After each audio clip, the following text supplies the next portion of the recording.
আসসালামু আলাইকুম। আজকে উচ্ছে রেসিপি নিয়ে হাজির হলাম। উচ্ছে যারা একদম খেতে পছন্দ করো না, এভাবে রান্না করে খেলে আশা করছি অবশ্যই ভালো লাগবে। আর ভালো লাগলে আমার চ্যানেলকে সাবস্ক্রাইব করে দিবে, তাহলে আমার নিয়মিত ভিডিও নোটিফিকেশন সবার আগে তোমাদের কাছে পৌঁছে যাবে। এখানে পেঁয়াজ, আদা, রসুন, লঙ্কা একসাথে পেস্ট করে নিলাম। তারপর কেটে রাখা উচ্ছেগুলো পানি ফোটাতে দিয়েছিলাম, আর গরম পানির মধ্যে উচ্ছেগুলো একবার ফুটিয়ে নিলাম।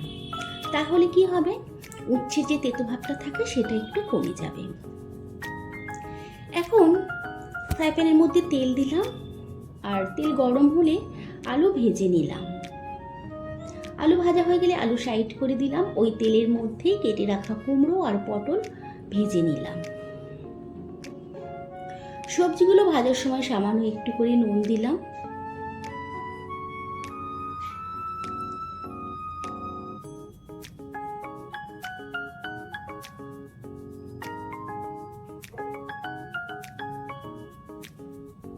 দেখো, কুমড়ো, আলু, পটল তেলের মধ্যে একটু ভাজা হয়ে গেলে সাইড করে দিলাম।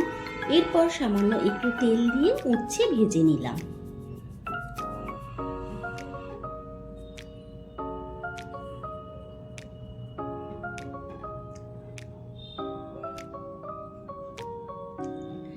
তবে এই রেসিপির মধ্যে তোমরা চাইলে বেগুন দিলেও দিতে পারো।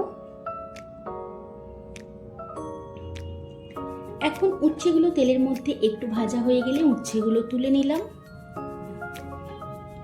এরপর তেল দিলাম, আর গোটা জিরের ফোড়ন দিলাম, দুটো শুকনো লঙ্কা দিলাম। তারপর পেঁয়াজ, কাঁচা লঙ্কা, রসুন বাটা দিয়ে দিলাম। এখন এগুলো একটু লাল করে ভেজে নিলাম। তারপর অল্প পানি দিয়ে মশলা দিলাম, কাশ্মীরি গুঁড়ো লঙ্কা দিলাম, হলুদ আর ধনে গুঁড়ো দিলাম। মশলা একটু নাড়াচাড়া করে টমেটো কুচি দিলাম। তারপর ভেজে রাখা সবজি দিয়ে দিলাম। সবজিগুলো ভালো করে মশলার সাথে কষিয়ে নেব।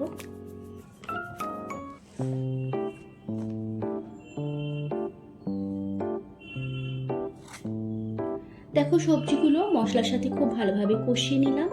এরপর ওই সামান্য একটু পানি দিয়ে এর মধ্যে পেঁয়াজ কুচি আর কাঁচা লঙ্কা দিলাম। এরপরও সামান্য একটু পানি দিয়ে ঢাকা দিলাম 5 মিনিটের জন্য।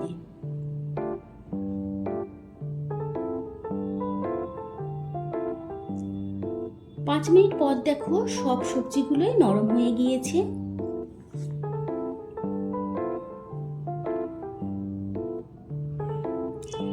যেহেতু কুমড়ো দেওয়া আছে, সেই জন্য সামান্য একটু চিনি দিলাম।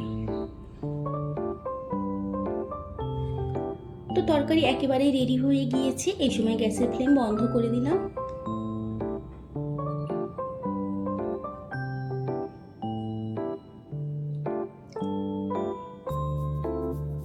একবার এইভাবে উচ্ছে রান্না করে দেখবে, খেতে খুবই পছন্দ করবে।